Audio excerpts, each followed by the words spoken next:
So hello, my name is Marvin Nahe and yung kasama ko is si Gabriel Gukong and we're here to present our um, mini website. So yung website namin is school organization or school organization and yung napili namin is Karate the Sport Club. So brief introduction lang, yung Karate the Sport Club is isa siyang official club sa LSPU. So um, based naman sa name, isa siyang sport club and it's about karate. So yung reason kung bakit napili namin siya is because part ako nung club. So alam ko yung iko-content and ilalaman dito sa website namin.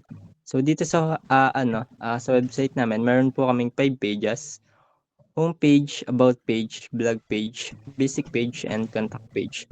So sa homepage po, dito nakalagay yung short introduction namin. So makikita dito sa navbar yung name ng club, may logo kami dito and yung navigation sa iba't ibang page, then meron kaming footer, then yung body. So sa about page naman po, about page po. Sa about page po, ganun pa rin yung navbar, same and consistent, same with sa footer, same pa rin po. And sa body lang po na iba and yung sa body is about karate pa rin po. Yung next po. Yung next naman po sa vlog is dito na po ako nag-input talaga ng picture sa body.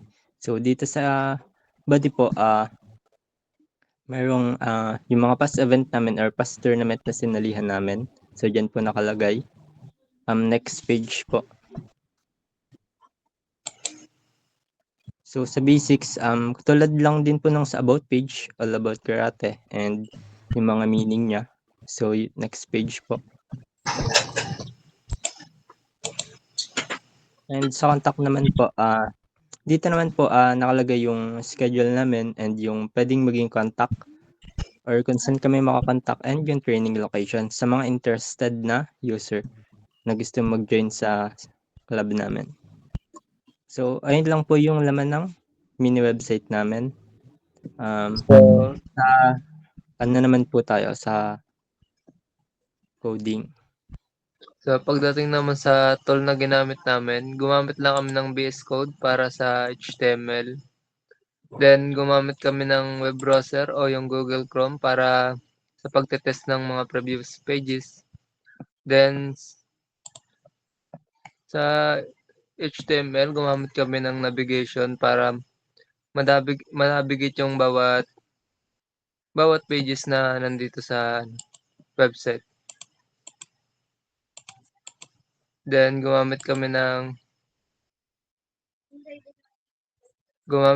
H2 para sa ito yon sa H2 sa header 2 tapos ito naman sa header 1.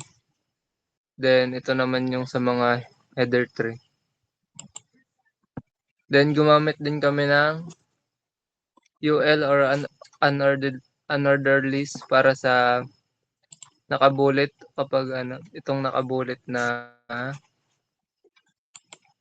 ito yon nakabulit siya sa unordered list yon. Then gumamit din kami ng footer para sa karagdagang impormasyon dito sa ito yon yung copyright information ng club. Then gumamit din kami ng paragraph. Ito yung paragraph. Then may strong paragraph din kaming ginamit para ma-highlight yung mga yung information na kailangan i-highlight. Then nandito din yung mga navigation sa lahat nakalagay sa lahat ng pages ng HTML. So ayun lang. Ayun So, lang ayun yung po. limang ginamit So, namin